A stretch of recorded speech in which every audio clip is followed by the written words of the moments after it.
Good morning students. देखिए बेटा, हम आपको संधारित्र बता चुके हैं।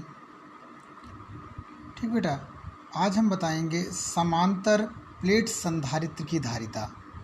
संधारित्र मैंने बता दिया है, फिर एक बार हम आपको रिपीट करे दे रहे हैं। संधारित्र किसे कहते हैं?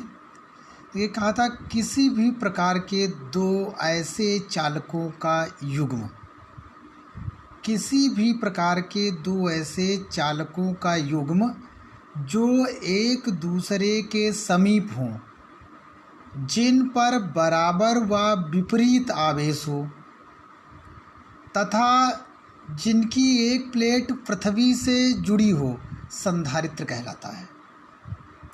क्या संधारित्र की डिफिनेशन बताई थी मैंने? किसी भी प्रकार के दो ऐसे चालकों का युग्म जो कि एक दूसरे के समीप हों, जिन पर बराबर व विपरीत आवेश हों तथा जिनकी एक प्लेट पृथ्वी से जुड़ी हो, संधारित्र कहलाता है। ठीक बेटा, आज हम आपको क्या बताएंगे? समांतर प्लेट संधारित्र की धारिता। इस समांतर प्लेट संधारित्र की धारिता क्या होती है? देखिए बेटा, जैसा कि फिगर में मैंने आपको दिखाया है कि समांतर प्लेट संधारित्र की धारिता के लिए कि दो प्लेटें मानी हैं हमने, P1 व P2। ये बेटा धातु की देखिए दो प्लेटें हैं, P1 व P2। बेटा धातु की ये दो प्लेटें हैं, P1 व P2। समतल प्लेटें हैं जिनके बीच की दूरी स्मॉल d है। आप फिगर में देखते जाइए बेटा, जिनके बीच की दूरी स्मॉल d है तथा प्रत्येक प्लेट का क्षेत्रफल a है और प्लेटों के बीच भरे माध्यम का परावैद्युतांक K है। तो बेटा P1 प्लेट पर प्लस Q आवेश दिया जाता है और P2 प्लेट है उस पर प्रेरण के कारण माइनस Q आवेश उत्पन्न हो जाता है। कहने का मतलब ये है बेटा इसमें कि दो प्लेटें हमने ली हैं, एक को प्लस आवेश दिया है और जिस प्लेट को मैंने प्लस आवेश दिया है उसको किसी स्रोत से जोड़ दिया है ना बेटा। जब स्रोत से जोड़ दिया है तो जो दूसरी प्लेट हमारी है उसको पृथ्वी से जोड़ रखा है, तो दूसरी प्लेट पर स्वतः प्रेरण के कारण जो है उस पर ऋणावेश आ जाता है ना बेटा। तो देखिए जो प्लेटें हैं हमारी, उन प्लेटों का जो आवेश घनत्व है वो सिग्मा है। तो सिग्मा बराबर फार्मूला हम जानते हैं Q/A। आवेश घनत्व सिग्मा बराबर Q/A। अब बेटा बात ये आती है हमारी कि प्लेटों के बीच किसी बिंदु पर वैद्युत क्षेत्र की तीव्रता, हमने गॉस की प्रमेय में आपको बताया है कि गॉस की प्रमेय में दो प्लेटें थे, उनके बीच वैद्युत क्षेत्र की तीव्रता हमने निकाली थी। क्या निकाला था बेटा? देखिए E sigma upon epsilon not. यहाँ पर देखिए K परावैद्युतांक के माध्यम में रखी है इसलिए K लगा हुआ है, यानी E sigma upon K epsilon not. Okay बेटा, सिग्मा की वैल्यू हमने पहले ही निकाल दी है, क्या? Q/A। तो E Q/K epsilon not A, इसको हमने इक्वेशन नंबर फर्स्ट मान लिया। ओके बेटा, फिर क्या करते हैं? देखिए यदि प्लेटों के बीच विभवांतर B है, यदि प्लेटों के बीच विभवांतर B है तो B फार्मूला ED। ओके बेटा, B फार्मूला ED। अब देखिए जो B फार्मूला ED है, यहीं पर हम क्या करें, जो समीकरण एक मानी है E Q/K epsilon not A लिखा है, इसका मान E की जगह पर पुटअप कर दें। तो बेटा B क्या लिखेंगे? E की जगह पर लिखेंगे Q/K epsilon not A into D। Okay बेटा, और देखिए संधारित्र की धारिता का फार्मूला हम जानते हैं C Q/B। C क्या लिखते हैं? Q/B। तो B की वैल्यू यहाँ से उठा के पुटअप करिए, तो क्या लिखेंगे? C Q अपॉन B की वैल्यू पुटअप करेंगे QD upon K epsilon not A।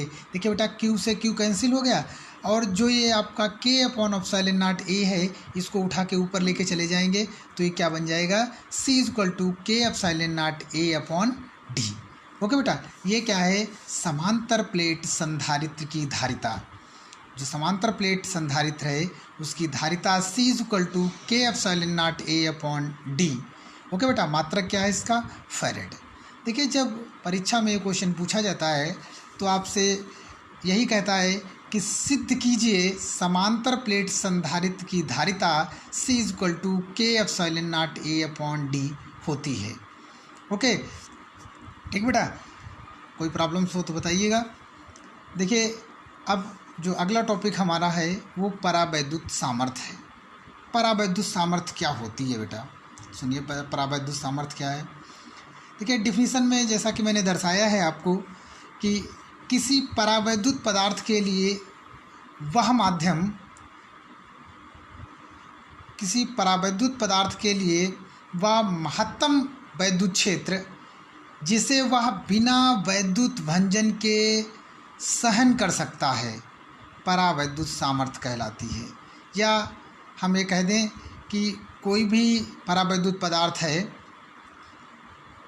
उसके लिए ऐसा महत्तम वैद्युत क्षेत्र जिसमें वह बिना वैद्युत भंजन के, बिना वैद्युत भंजन का मतलब क्या है, यानी टूटने ना पाए, बिना वैद्युत भंजन के सहन कर सकता है, तो वह क्या कहलाता है, तो वह परावैद्युत सामर्थ्य कहलाती है। ओके बेटा, ये हमारी क्या कहलाती है, परावैद्युत सामर्थ्य कहलाती है। ओके बेटा, अब देखिए नेक्स्ट जो टॉपिक हमारा है उस पर हम चलते हैं। जो आवेशित संधारित्र की स्थितिज ऊर्जा है उसके बारे में हम चर्चा करेंगे कि आवेशित संधारित्र की स्थितिज ऊर्जा क्या होती है। देखिए बेटा, आवेशित संधारित्र की स्थितिज ऊर्जा हम क्या लिखते हैं कि माना संधारित्र की धारिता C है। जब संधारित्र को आवेश किसी क्षण Q डैश देते हैं तब उस क्षण संधारित्र की प्लेटों के बीच विभवांतर B डैश हो जाता है। ओके बेटा, तो V dash equal to formula Q dash by C, क्योंकि V इक्वल टू फार्मूला जानते हैं Q बाई C होता है, इसलिए यहाँ पर डैश लगा हुआ है, तो V dash equal to Q dash by C। देखिए, संधारित्र को अनंत सूक्ष्म आवेश जब DQ देने में किया गया कार्य लिखते हैं तो कार्य देखिए क्या लिखेंगे, DW इक्वल टू विभव इंटू आवेश, तो DW equal to V dash into DQ। अब V डैश की वैल्यू क्या है, Q डैश अपॉन C, तो DW equal to Q dash upon C into DQ। देखिए बेटा, संधारित्र को शून्य से Q आवेश देने में कुल कार्य W इक्वल टू, देखिए कुल कार्य करना पड़ेगा, तो W इक्वल टू क्या लिखेंगे, इंटीग्रेशन कितना, 0 से Q दिया है तो लोअर और अपर लिमिट क्या है इसकी, यानी 0 टू Q DW। अब देखिए DW का ऊपर से उठा के मान पुटअप कर दीजिए, तो W इक्वल टू क्या लिखेंगे बेटा, इंटीग्रेशन आप 0 to Q dash upon C into DQ।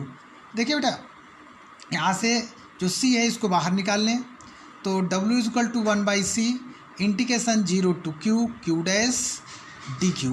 Okay बेटा, हमने आपको पहले ही बता रखा है कि integration of x to the power n dx का फार्मूला हम क्या लिखते हैं, क्या लिखते हैं बेटा, लिखते हैं x to the power n+1 upon n+1। Okay बेटा, तो सिमिलर वही कंडीशन यहाँ पर भी है, Q डैश है, इसलिए हम क्या लिखेंगे, W equal to 1 by C, बड़े ब्रैकेट में ही लिख देते हैं हम इसको, Q डैश 1+1 अपॉन 1+1 है ना बेटा, और ब्रैकेट में 0 टू Q। अब देखिए जो 1+1 यानी ये हमारा बन जाएगा W equal to 1 by C Q dash square upon 2 upper और लोअर लिमिट 0 टू Q।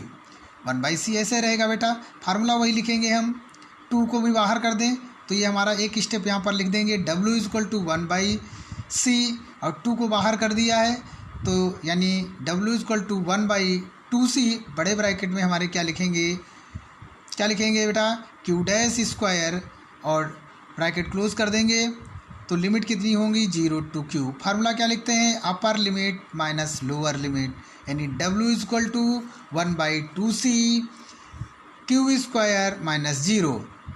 देखिए 1 बाई 2C की Q के साथ मल्टीप्लाई करेंगे तो क्या आएगा, W equal to 1 by 2C into Q square. Okay बेटा, देखिए चूँकि हम पहले से ही जानते हैं कि किया गया कार्य ही संधारित्र में संचित वैद्युत स्थितिज ऊर्जा U के रूप में आ जाता है, इसलिए हम W को ही क्या लिखते हैं, U equal to 1 by 2 Q square upon C। ये क्या है बेटा, जूल में। ओके, और Q इक्वल टू हम जानते हैं क्या होता है, CB।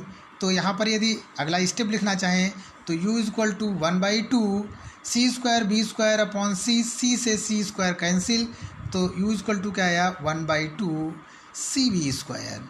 ये क्या है बेटा 1/2 सी बी स्क्वायर, मात्रक क्या होगा जूल। ओके बेटा, देखिए ये आया हमारा आवेशी संधारित्र की स्थितिज ऊर्जा। कोई भी प्रॉब्लम्स है बेटा तो आप हमें बताइएगा।